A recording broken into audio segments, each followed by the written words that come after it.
बाबांनो, आपण स्वतः तरी स्वच्छ राहिलं पाहिजे. म्हणजेच आपलं आरोग्य आपल्या हाती. हा आरोग्याचा संदेश पोहोचवणारे राष्ट्रसंत गाडगे बाबा याच पवित्र भूमीमध्ये जन्माला आले. त्यांनी स्वतः आपल्या हातात झाडू घेऊन एखाद्या गावामध्ये जावं आणि अखंड गाव स्वच्छ करावा ही संकल्पना त्यांनी आम्हाला घालून दिली. कारण आरोग्याची पहिली पायरी असेल ती म्हणजे स्वच्छता मंडळी. आणि ह्या विषयाची सांगड घालून हा शाहिरी कार्यक्रम आपण सादर करतोय, ऐकतोय. याच्यामधून आपल्या आरोग्याच्या समस्याचं निवारण आपल्याला करायचं आहे. कारण एक महामंत्र आपण लक्षात ठेवला पाहिजे मंडळी. कारण आपलं आरोग्य आपल्या हाती असतं आणि हे जर का आपण जोपासलं, आपल्या घराच्या आजूबाजूचा परिसर जर का आपण स्वच्छ ठेवला, हे आम्ही तुम्हाला या शाहिरीच्या माध्यमातून सांगत असतो.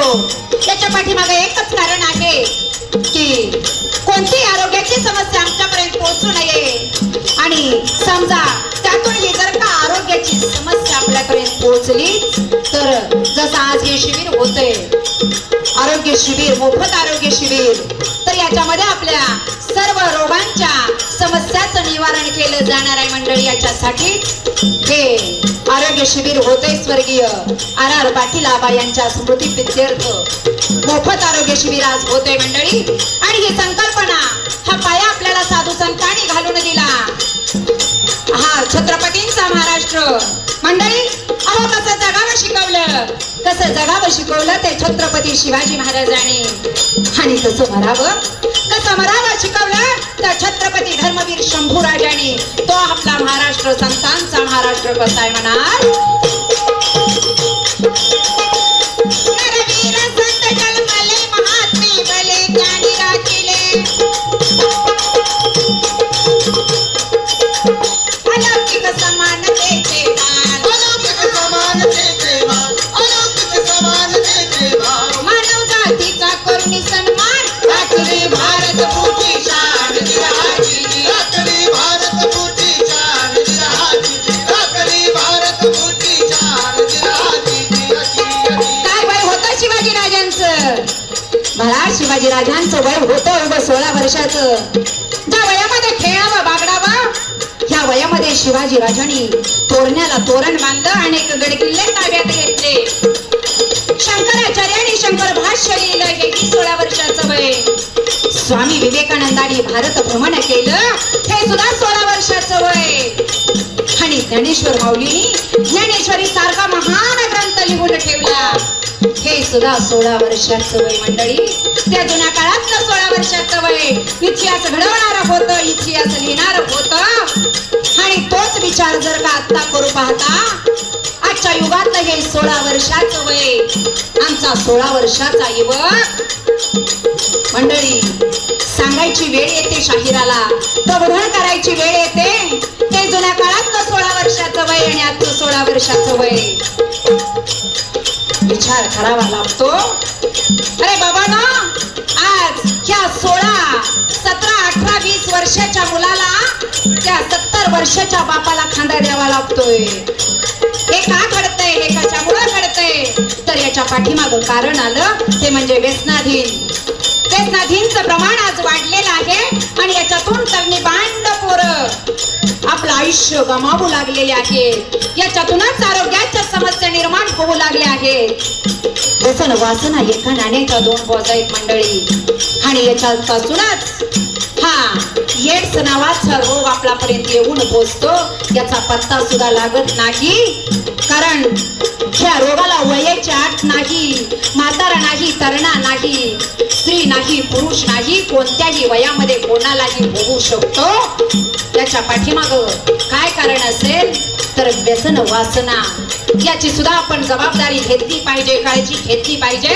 कारण हा छत्रपती शिवाजी राजांचा महाराष्ट्र आहे मंडळी. तो माझा छत्रपती शिवाजी राजा कसा होता म्हणा.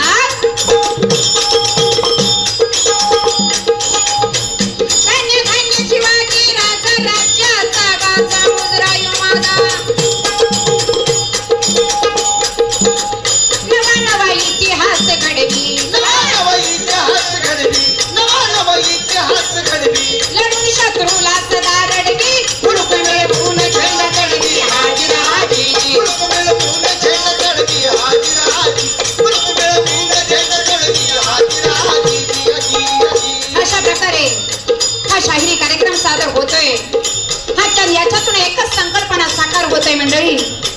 आपलं आरोग्य आपल्या हाती संतांनी जो आपल्याला पाया घालून दिला. कारण मंडळी, पायानं चालतं हे जनावर असतं, कुठेही जातं काही खातं, पण डोक्यानं चालतो तो माणूस असतो. ह्याला सांगावं लागत नाही, शिकवावं लागत नाही, कारण संतांनी विचारच इतके थोर आमच्यापर्यंत पोहोचवलेले आहेत. याची जर का जोपासना आपण केली तर कोणताही रोग आपणापर्यंत येऊच शकत नाही. मंडळी, याची खबरदारी आपण घ्यायची आहे. आणि याच्यातूनच जर हा क्षयासारखा रोग आपणापर्यंत येऊन पोहोचला, याचाच अर्थ टीबी 1 महिन्यापेक्षा जास्त आपल्याला जर का सतत खोकला, संध्याकाळी येणारा ताप, आपल्या वजनामध्ये असणारी घट, या समस्येने जर आपण ग्रासलेलं असेल तर जरूर आपण आपल्या रक्ताची तपासणी आपल्या जवळ असणाऱ्या ग्रामीण रुग्णालय असेल, प्राथमिक आरोग्य केंद्र असेल, जिल्ह्याच्या ठिकाणी जर सिव्हिल हॉस्पिटल आहे, तिथं आपल्या रक्ताची तपासणी प्रथमतः करून घेतली पाहिजे. कारण ही तपासणी तुम्हाला त्या ठिकाणी मोफत करून दिली जाते. मोफत म्हणजे लक्षात आलं ना मंडळी? फुकट. जर का अशी आरोग्याची समस्या आपल्यापर्यंत पोहोचलेलीच असेल तर आपण आपल्या रक्ताची तपासणी प्रथमतः करून घेणं गरजेचे आहे. कारण आपण आपल्या रक्ताची तपासणी केल्याशिवाय आपल्या या रोगाचा आणि त्या रुग्णाचा कोणत्या प्रकारचा रोग जडलेला आहे याचं निदान लागू शकत नाही. आणि आज ही तपासणी आपल्याला इथं मोफत करून दिली जाते, तरी सर्वांनी याचा लाभ घेतला पाहिजे. अनेक योजना शासनाने आपल्यापर्यंत पोहोचवलेल्या आहेत. कोणकोणत्या सांगाव्यात त्या आपल्याला माहीतच आहेत, पण मी अजून एकदा रिव्हिजन म्हणून सांगते. नवीनच योजना आपल्यापर्यंत येऊन पोहोचलेली आहे. प्रधानमंत्री मातृत्व वंदना योजना ही योजना गरोदर महिलांच्यासाठी आहे. मंडळी, प्रधानमंत्री मातृत्व वंदना योजना याचा लाभार्थी आपण झाली पाहिजे. आणि याच्यासाठी आपण आपल्या घरामध्ये जी गरोदर माता असते, कुणाची बहीण असेल, कुणाची पत्नी असेल, कारण या स्त्रीच्या जन्मातून अनेक नाती निर्माण होत असतात. हिच्या गरोदरपणे आपण हिच्या नावाची नोंदणी आपण प्रथमतः सरकारी दवाखान्यामध्ये केली पाहिजे आणि या योजनेचा लाभ आपण घेतला पाहिजे. त्याला पहिला हप्ता जो मिळणार आहे तो 1000 रुपयाचा मिळणार आहे. पण हे केव्हा जर का आपण या गरोदर मातेची नावाची नोंदणी सरकारी दवाखान्यामध्ये केली तरच. आणि या योजनेचं नाव काय आहे माहिती आहे का मंडळी? या ठिकाणी पॉम्पलेट्स सुद्धा आहेत. ह्या प्रत्येकाने आपल्या सोबत घेऊन जायचे आहेत, आपल्या शेजापाजाऱ्यांना दाखवायचे आहेत. आपण ही इथं स्वतः वाचायच्याच आहेत आणि या योजनांचा लाभ आपण घ्यायचा आहे. कारण ते फक्त आपल्याने आपल्यासाठीच आहे मंडळी. आपण आपला एक जर का हात आपण शासनाच्या हातामध्ये दिला तर शासन त्याचं 2 हात पुढे करून आपल्याला मदत करायला तयार आहे. पण आपण इथपर्यंत पोहोचलं पाहिजे आणि याच्यासाठीच हे आरोग्य शिबिर आहे मंडळी. हे आरोग्य शिबिर काय घ्यायचं, याच्या पाठीमागं काय उद्देश असेल की बाबांनो, आपला गाव सुधारला पाहिजे, गावामधील प्रत्येक युवक सुधारला पाहिजे. याच्यासाठी आपल्या आरोग्याची काळजी आपण घेतली पाहिजे, पूर्णपणे व्यसनमुक्त राहण्याचा प्रयत्न केला पाहिजे. कारण सर्व कारणांचं जे मूळ आहे ते या व्यसना पाठीमागच लपलेलं आहे. आणि याच्यासाठी राष्ट्रसंत आपल्या पुढे शिकवण देत आहेत, संदेश पोहोचवत आहेत. आपल्या भजनाच्या माध्यमातून, कीर्तनाच्या माध्यमातून हे आपण लक्षात ठेवले पाहिजेत मंडळी. अहो, आठवा तो इतिहास. जर का जिजाईची जन्माला आली नसती तर आम्हाला शिवाजी महाराज कळले नसते. बाबासाहेब जन्माला केव्हा आले? ज्यावेळी आमची भीमाई जन्माला आली यावेळी. याच्यासाठीच या आरोग्य शिबिराचा लाभ आपण घ्यायचा. आणि याच्यामध्ये अजून एक समस्या, प्रत्येकाला मुलगा मुलगा मुलगा मुलगा मुलगा म्हणजे वंशाचा दिवा मानला जातो. पण मंडळी, मुलगा म्हणजे वंशाचा दिवा हे जरी खरं असलं तर मुलगी म्हणजे वंशाची पंक्ती असते. ज्योतीने ज्योत लागते हो. अहो, येऊ द्या तिला जन्माला, बनू द्या तिला झाशीची राणी, अहिल्या देवी तारा राणी. कारण आपल्या त्या अनुकूल परिस्थितीमध्ये कर्तबगारीने ज्याने हा देश घडवला याच्यामध्ये महिलांचा मोठा सहभाग होता. झाशीची राणी असेल, राणी चन्नम्मा असेल, किती नावं घ्यावी, तारा राणी, अहिल्यादेवी होळकर, त्या महिलांनी इतिहास घडवला. जिजामातेच्या पोटामध्ये अंगार धुमसला म्हणून हे स्वराज्य निर्माण झालं. ते कसं म्हणा,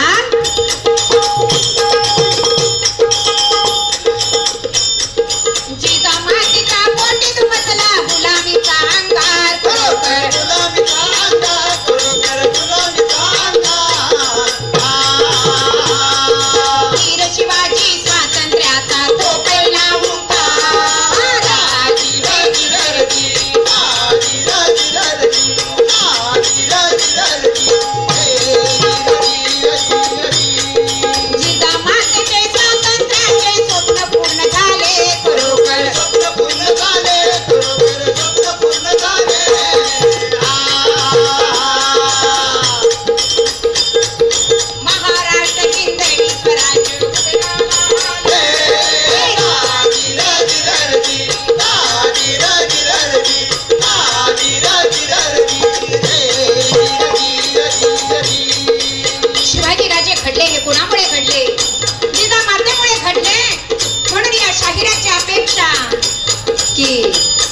जन्माला यायला हवी. पण मंडळी, आपण मुलगा मुलगा मुलगा मुलगा म्हणजे वंशाचा दिवा. अरे पुत्र जन्मावायचा गुंडा, ज्याचा तिन्ही लोकी गाजावा झेंडा. मुलगा जन्माला यावा, जरूर यावा, पण तो कसा? छत्रपती शिवाजी महाराज, भगतसिंग, राजगुरु सुखदेव. 23 मार्च कालच झाला भगतसिंगांचा स्मृती दिन. अरे आठवा तो इतिहास, काय बाई होतं त्या वीरांचं. अवघ 14-15 वर्षाचं वय, ज्याने आपल्या या मातृभूमीसाठी, आपल्या देशासाठी गळ्याला फास भरला. हा आमचा इतिहास आहे मंडळी. आणि आज शासनालाही आरोग्य शिबिर राबवावी लागतायत, गावागावामध्ये जाऊन राबवावी लागतायत. कारण तो जुना काळ वेगळा होता, जुनी माणसं वेगळी होती, त्या काळामधलं खाणंही वेगळं होतं. आता आलं ना हायब्रिड,